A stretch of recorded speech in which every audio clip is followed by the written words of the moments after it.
अस्सलाम वालेकुम। अक़वाम मुत्तहिदा की ताज़ा तरीन रिपोर्ट के मुताबिक पाकिस्तान में इस वक्त 86 लाख अफराद जो हैं उन्हें सीरियस फूड क्राइसिस का सामना है।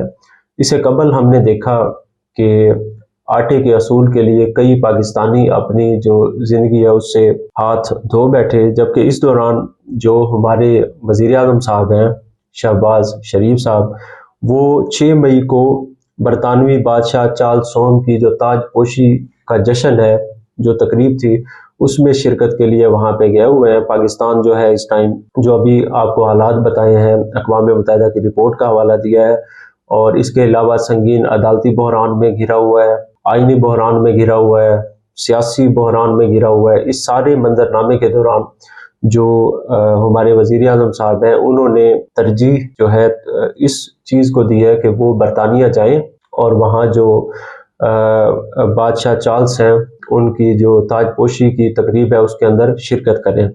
तो यहाँ पे जो बरतानिया का निज़ाम है, जो इतनी बड़ी कवरेज इसको दी जा रही है और सारी बातें हो रही हैं, इसमें जो एक अहम चीज़ जिसके ऊपर बहुत कम बात हुई है, वो ये है कि ये जो बरतानिया है, ये जो पाकिस्तान के मसाइल हैं, यहाँ हमारे खित्ते के जो मसाइल हैं, ये बरतानिया की देन है। अभी भी हमारी जो करप्ट हुक्मरान अशराफिया है, उनकी जो जायदादें हैं, दुनिया भर के जो करप्ट हैं, वो सारे का सारा जो है उनको जो सेफ हेवन्स मिले हुए हैं, जो पनाहगाहें मिली हुई हैं, वो लंदन में मिली हुई हैं, बरतानिया के अंदर मिली हुई हैं, और लंदन को मनी लॉन्ड्रिंग का हब भी कहा जाता है, कैपिटल भी कहा जाता है पूरी दुनिया के अंदर। हमारी जो हुक्मरान अशराफिया है, उनकी ये जो तरजीहात हैं, ये इसी वजह से हैं। वहाँ पे उनकी अपनी ज़ाती जायदादें हैं, उनके अपने फ्लैट्स हैं, अपनी सारी चीज़ें हैं। जैसा कि शरीफ ख़ानदान है, उनके जो लंदन फ्लैट्स हैं, उनके जो सारे वहाँ पे मफादात हैं, वहाँ पे महफूज हैं। इसलिए पाकिस्तान की आवाम, पाकिस्तान के मसाइल उनके लिए कोई जो है मानी नहीं रखते। वहाँ पे उनका सब कुछ महफूज है, वो बरतानिया के अंदर है। इस स्टोरी के अंदर जो चीज़ मैंने डिस्कस करनी है, ये थोड़ा सा पस मंज़र बता दिया है, चीज़ें बता दी हैं, तरजीहात बता दी हैं, पाकिस्तान के अंदर जो कुछ हो रहा है और हमारे हुक्मरानों का जो माइंड सेट है वो बताया है थोड़ा सा। इस स्टोरी के अंदर जो मैंने जिस मौजू को डिस्कस करना है वो ये है कि जो मौजूदा बरतानिया है, जो अभी तक जो करप्ट अफराद हैं दुनिया भर के, उनको जो सेफ हेवन्स फराहम करता है, उनकी दौलत से फ़ायदा उठाता है, वहाँ पे ये सारी जो लूट मार का पैसा है जिसके ऊपर इमरान खान की जानिब से बात की जाती है, बाकी हमारे जो हुक्मरान अशराफिया वो इसके ऊपर खामोश रहती है, वो इसका बहुत बड़ा बेनिफिशरी है। जो बरतानिया का माजी है, ताज बरतानिया का, वो भी यही था जब इन्होंने दुनिया भर के ऊपर कब्जा किया हुआ था। बरतानवी राज के दौर की बात हो रही है जिसमें हिंदुस्तान भी शामिल था। तो उस टाइम भी यहाँ की दौलत से, यहाँ के सरमाए से फ़ायदा उठाया जाता था। और इस हवाले से वैसे तो बहुत ज़्यादा काम हो चुका है, बहुत ज़्यादा रिसर्च हो चुकी है, बहुत ज़्यादा मवाद सामने आ चुका है, लेकिन मैं यहाँ पर एक जो है रिसर्चर जो माहिर मईशत हैं इंडिया के, जिनका नाम उत्सा पटनायक है, खातून है, प्रोफेसर हैं इंडिया की, उनकी 2018 की रिसर्च की बात करूँगा कि उन्होंने अपनी रिसर्च में क्या इंकशाफात किए थे बरतानवी जो राज है उसकी लूट मार से मुतल्लिक।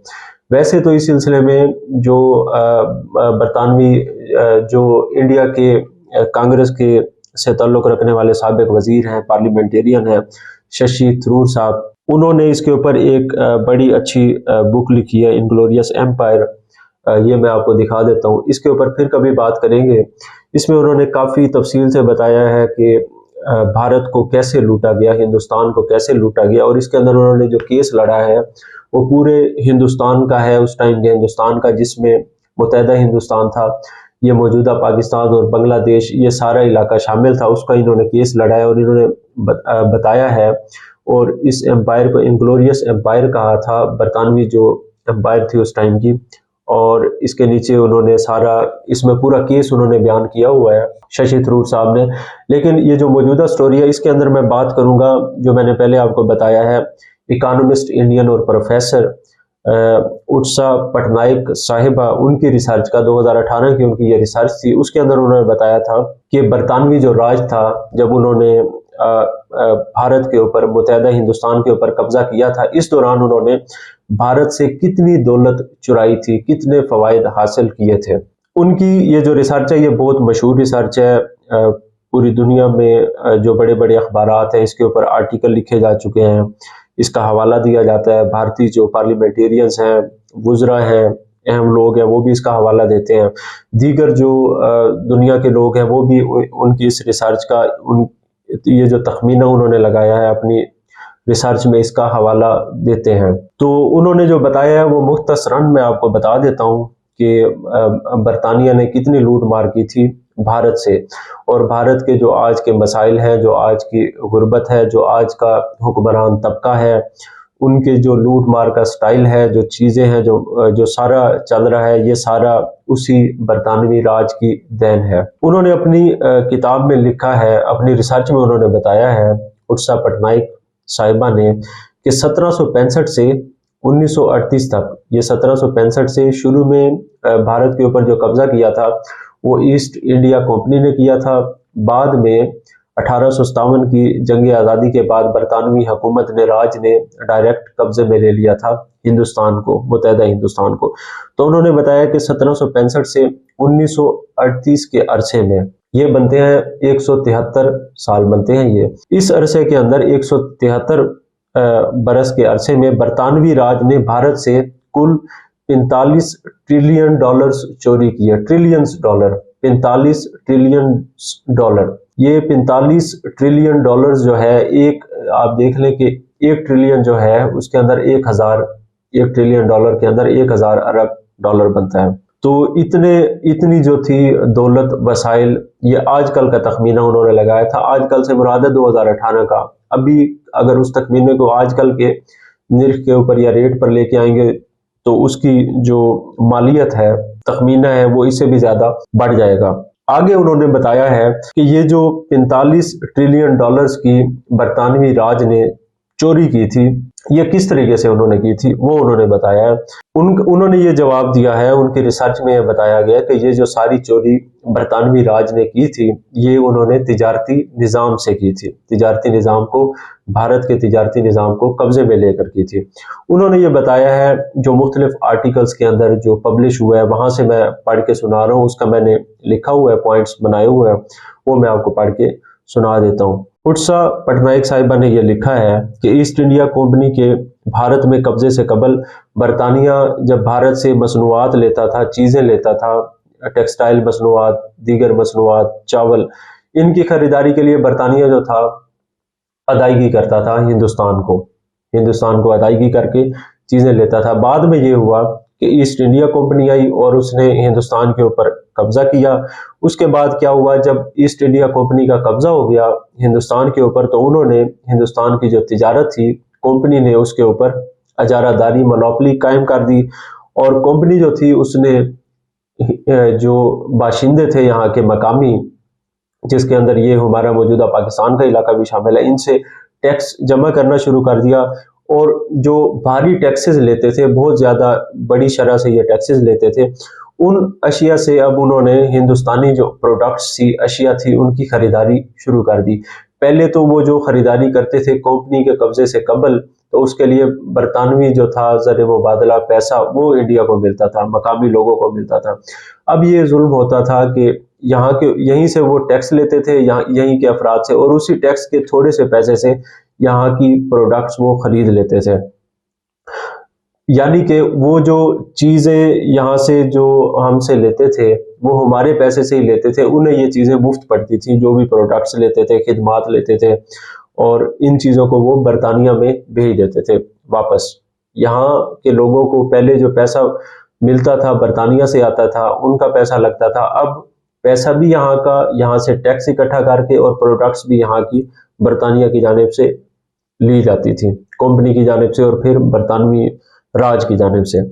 इसके बाद ये होता था कि बरतानिया इन चीज़ों को अपने मुल्क में ले जाता था, बरतानिया में ले जाता था, ईस्ट इंडिया कंपनी और ब्रिटिश राज। उसके बाद इन अशिया की मदद से जो बरतानवी हुकूमत थी, जो बरतानिया था, कुछ अशिया बरतानिया के अंदर कंज्यूम होती थी और कुछ को री एक्सपोर्ट कर दिया जाता था, दीगर ममालिक में भेज दिया जाता था। वहाँ से उनके बदले फिर जो उनको बरतानिया को ज़र मुबादला मिलता था, ایکسپورٹ سے، اس سے انہوں نے انڈسٹری کا سامان خریدتے تھے اور انڈسٹریلائزیشن کا جو پروسیس تھا وہ برطانیہ میں شروع کیا۔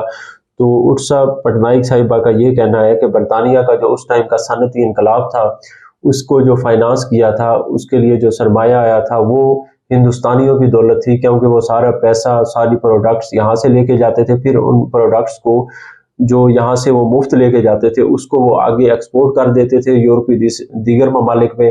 وہاں سے وہ لوہا اور دیگر چیزیں، خام اشیاء جو ان کو ضرورت ہوتی تھی انڈسٹریلائزیشن کے پروسیس کے لیے، وہ وہاں سے منگواتے تھے۔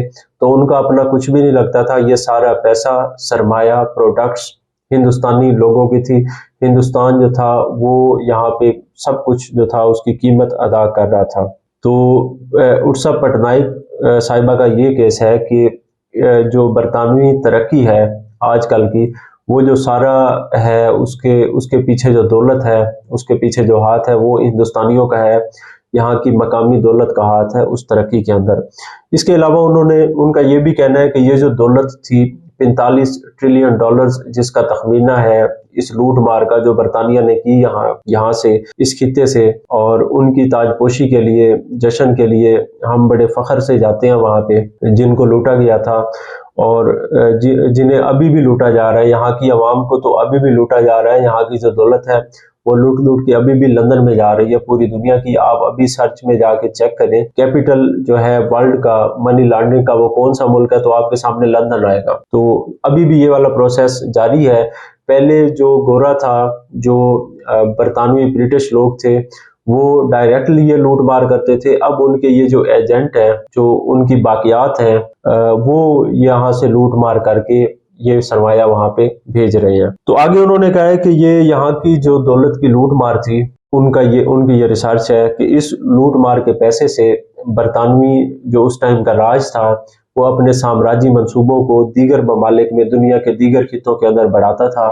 باقی جو جنگیں کی جاتی تھی برطانیہ کے جانب سے اس ٹائم، وہ یہ جنگیں بھی تھی، ان کے لیے جو سرمایہ تھا، جو وسائل تھے، جو قوت تھی، وہ بھی یہاں کی ہندوستان کی جو دولت تھی، یعنی کہ انڈیا کی، پاکستان کی، بنگلہ دیش کی، یہ والا جو خطہ تھا، اس دولت کی مدد سے یہ ساری چیزوں کو فائنانس کیا جاتا تھا برٹن کی جانب سے۔ انہوں نے مزید یہ بتایا ہے، کتنے مطلب یہ ایک دکھ کی بات ہے کہ 1857 کی جو جنگ آزادی تھی، وہ جو جنگ آزادی تھی، جو اٹھ کھڑے ہوئے تھے یہاں کے مقامی باشندے اپنی آزادی کے حصول کے لیے، اس کے خلاف جو برطانیہ نے قوت کا استعمال کیا تھا، جو پاور اس کو کچلا تھا، سزائیں دی تھی مقامی لوگوں کو، اس کو بھی فائنانس ہماری اپنی دولت نے کیا تھا۔ اس سارے عمل میں پہلے کمپنی تھی، اس کے بعد برطانوی راج تھا، ڈائریکٹ برٹش گورنمنٹ نے اس کے اوپر قبضہ کر لیا، یہاں کے خطے کے اوپر، ہندوستان کے اوپر۔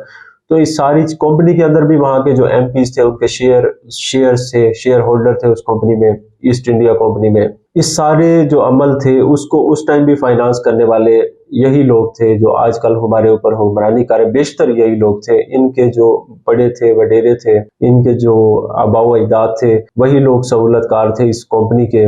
آج کل جو ہمارے پارلیمنٹ کے اندر بیٹھے ہوئے زیادہ تر لوگ، حکمران طبقہ ہے، بیوروکریسی ہے، فوج کے اندر ہے، باقی جو بھی حکمرانی کرنے والا طبقہ ہے اس کے اندر ہے، اس ٹائم بھی یہی لوگ تھے۔